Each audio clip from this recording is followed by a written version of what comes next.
Hello, everyone. Dub Florals for Rings and Things. I love making rings, and I never thought that making rings could be so easy, but you can get these amazing ring findings.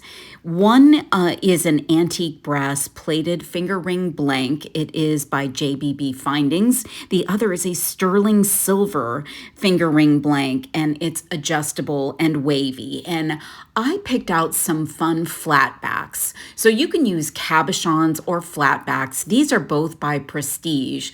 I love the moons for the double kind of crossover ring, and then the heart for the sterling silver one. I'm going to protect my workspace with a little piece of cardboard. You can use plastic or something else.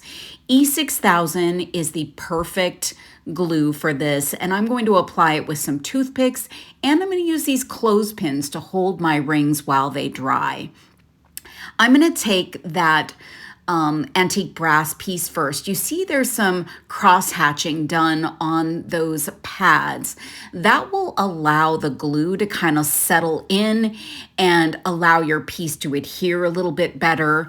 If you don't have a ring base like that, you can always use a little bit of sandpaper or something to rough up your flat pad, but these are ready to go and so great. So I'm going to put a little dab of E6000 on my cardboard, and I'm going to use fast motions to pick up the glue, and I'm just going to put the tiniest bit and spread it out onto my little flat back. And because these moon pieces don't completely cover up the pad, some of that texture of the ring pad is going to show up, and I kind of like that vibe.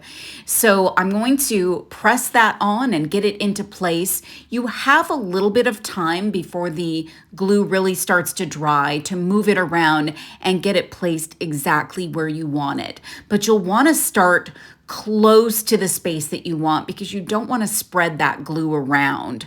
So I'm kind of putting them going in opposite directions, which I think is really cool for this kind of crossover ring. And I'm just pressing it down and making sure everything is in the right spot and is ready, good to go to dry. So yeah, I feel good about that. So I'm going to set it down and I'm going to let it dry. I like to give these things overnight or 8 hours or so, but you really don't need quite that much time.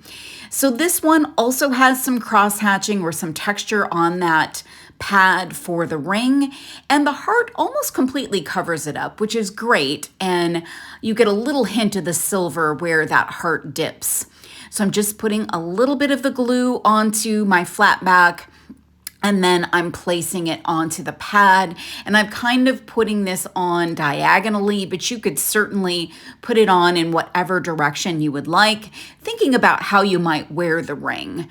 So I'm pressing down, and you don't want too much glue in any of these kinds of projects because you don't want that glue to seep out and look kind of clumpy on your ring. So this one also drying, and now I've got 2 amazing rings to wear.